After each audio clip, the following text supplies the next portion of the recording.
సహచర మంత్రివర్యులు శ్రీనివాస్ గారికి ఇతర నాయకులకి అందరికీ నా హృదయపూర్వక నమస్కారాలు. సార్, మీరు ముఖ్యమంత్రి అయిన తర్వాత సంక్షేమ కార్యక్రమంలో తొలి అడుగు వేశారు. అది కూడా మా మంగళగిరి నియోజకవర్గంలో పెనుమాక గ్రామంలో ప్రజావేదిక పేరు పెట్టుకుని ఈ రోజు మా గ్రామానికి వస్తే మా అందరికీ చాలా సంతోషంగా ఉంది.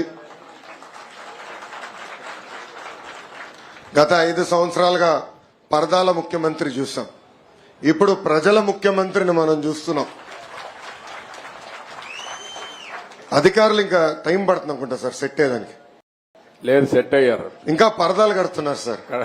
పరదాలు ఎక్కడ వాళ్ళని బతిమలాడి అన్ని తీపిస్తారు. కాదు, పరదాలు కడితే ఇంకొకసారి ఎక్కడన్నా చూస్తే కట్టిన వాళ్ళని సస్పెండ్ చేయడం తప్ప వేరే మార్గం ఉండదు. కాబట్టి ఇంక నేను ఎన్నుదలుచుకోలేదు. ఎవరైనా సరే సింపుల్ గా పాత రోజులు మర్చిపోయి కొత్త రోజులు జ్ఞాపకం చేసుకుని ముందుకు పోవాల్సిందిగా అందరినీ కోరుతున్నా. ఎక్కడా జరగకూడదు. ఎవరైనా కంప్లైంట్ చేస్తే మాత్రం పనిష్మెంట్ తప్పదు. మీకు బీ క్లియర్.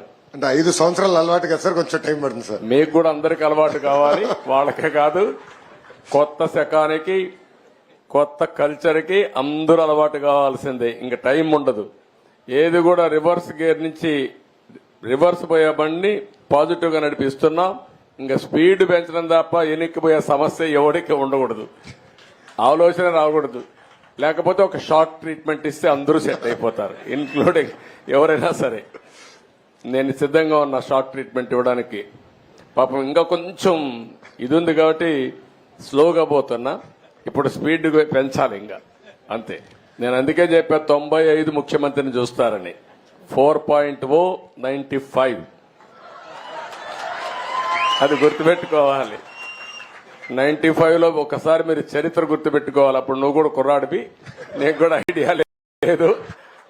అప్పుడు నా చరిత్ర గుర్తుపెట్టుకుంటే హైదరాబాద్ లో బయలుదేరుతున్నానంటే రాష్ట్రం మొత్తం రెడ్ అలర్ట్ ఉండేది.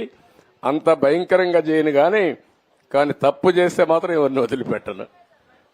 ఉంటే మా మైండ్ అంతా మార్చుకోవాలి. అందుకే 95 అన్నా నేను.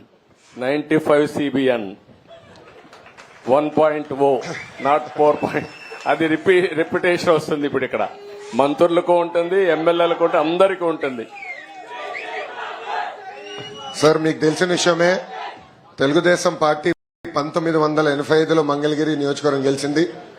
దాని తర్వాత గెలవలేదు. 2019లో నేను ఓడిపోయాను 5300 ఓట్లతో.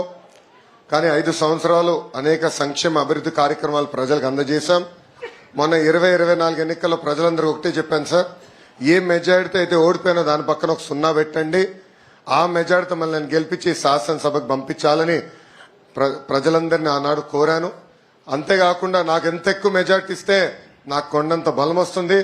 గౌరవ ముఖ్యమంత్రి వర్యులు చంద్రబాబు నాయుడు గారితో అవసరమైతే దెబ్బలాడి నిధులు తీసుకొచ్చి నియోజకవర్గాన్ని అభివృద్ధి చేస్తానని ఆనాడు హామీ ఇచ్చాను సార్. నేను కూడా ఊహించలేదు, ఆంధ్ర రాష్ట్ర ప్రజలు ఊహించలేదు, ఎవరు ఊహించిన విధంగా 91,000 ఓట్ల మెజారిటీతో నన్ను మంగళగిరి ప్రజలు ఆశీర్వదించారు, దీవించారు సార్. సమస్యలు